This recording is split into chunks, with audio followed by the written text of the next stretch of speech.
It's in our spiritual connection to place and our stories. Stories that talk about beings, in a sense, that are larger than life, greater than people, bigger than animals today, that create Dja Dja Wurrung country.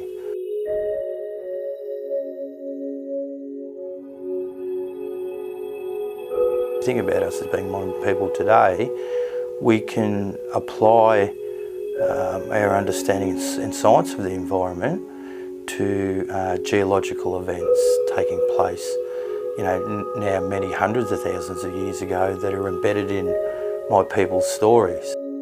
That's one of the things for us today, is to try and help educate and people to understand that Dja Dja Wurrung people actually really need to be back in the environment.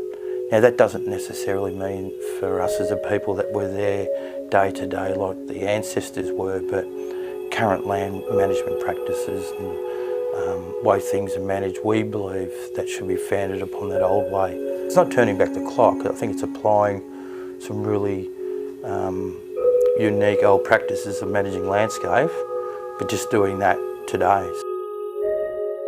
Our distribution, in a sense, through Dja Dja Wurrung country was based on access to what you needed to survive, to live.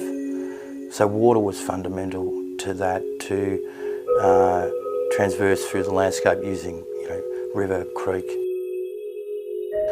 Well, all ceremonial sites are significant because they're about that ritual and custom and coming to place to do certain things that might relate to somebody's rites of passage through life. Undertake ceremonies around continuance of species, allocating that reverence to something. They take place in your more formal performance sense at a ceremonial side.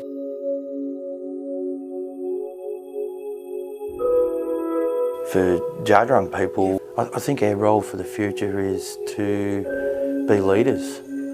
If we have the respect and recognition as the first people, that it's important for us to show by example how we think landscape needs to be managed, and to do that cooperatively, like for all community. So now we can share those good values.